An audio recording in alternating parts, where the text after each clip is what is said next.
Have you ever missed a flight or a train? It's frustrating, right? Well, imagine a world where every single town had its own local time. A world where noon was simply when the sun was highest in the sky, right where you stood. Sounds chaotic, doesn't it? For much of human history, that was reality. But one man's missed train journey would change the way the entire world keeps time, forever. This is the story of Sir Sandford Fleming and the invention of standard time. Let's rewind to the mid-19th century. The world was shrinking thanks to two revolutionary inventions, the telegraph and the railway. Trains were crisscrossing continents, connecting cities and people like never before. But this new, speedy world had a massive problem: time. If you wanted to travel from, say, New York to Boston by train, you had to deal with dozens of different local times. Each city, each town, even each railway company, often operated on its own time, based on the local solar noon. A train schedule would be a confusing mess of arrivals and departures in different and coordinated times.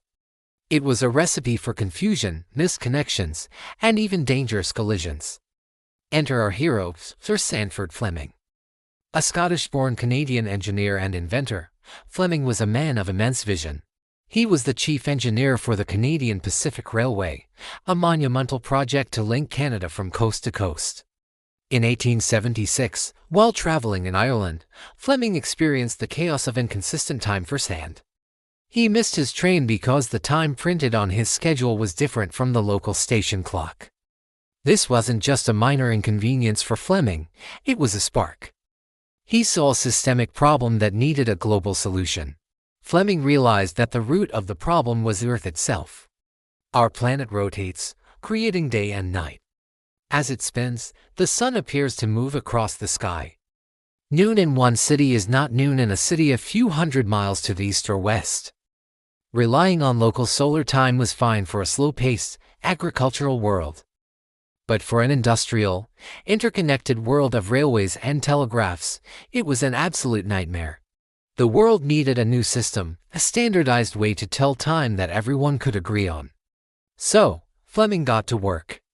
He wasn't the very first person to think about standardizing time. Railway companies in Great Britain had already adopted a railway time based on Greenwich. But Fleming's vision was much grander. He didn't just want to solve the problem for a single country or a single railway line. He wanted to solve it for the entire planet. His idea was bold, elegant, and revolutionary. He proposed dividing the world into 24 distinct time zones. Here's how his system worked. The Earth completes one full 360-degree rotation every 24 hours. Fleming proposed dividing that 360-degree sphere into 24 slices, like an orange. Each slice would be 15 degrees of longitude wide. And within each of these slices, or zones, all clocks would be set to the exact same time. The time in one zone would be exactly 1 hour different from its neighboring zones. Simple, right? But where would this global clock start? Where would be the 0 point for world time? Fleming proposed using the meridian that runs through Greenwich, England, as the prime meridian, or 0 degrees longitude. This was a practical choice. The Royal Observatory in Greenwich was already a world-renowned center for astronomy and navigation, and many maritime charts already used it as a reference point. All other time zones around the world would be based on their distance, east or west, from this prime meridian. He called this new system cosmic time, which we now know as Universal Time or Greenwich Mean Time, GMT. But having a great idea is one thing, getting the entire world to adopt it is another. Fleming was not just a brilliant engineer, he was also a relentless advocate. He wrote papers, gave lectures, and lobbied governments and scientific societies around the world. He knew that for his system to work, it needed international consensus.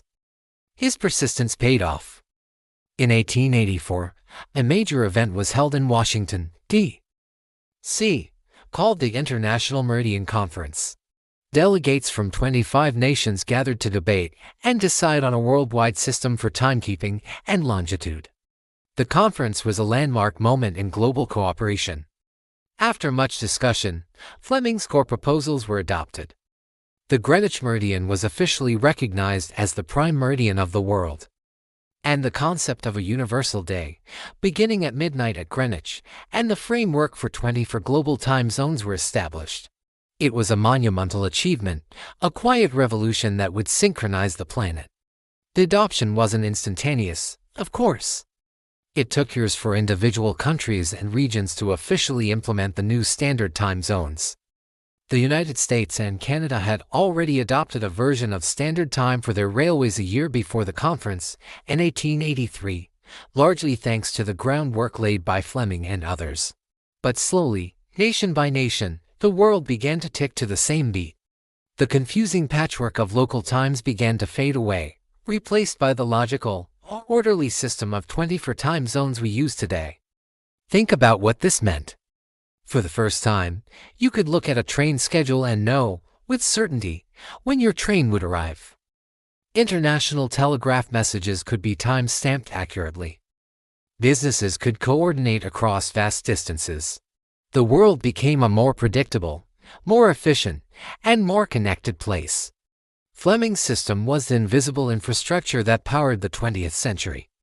It allowed for the coordination of global trade, travel, communication, and even military operations. Today, we take standard time for granted.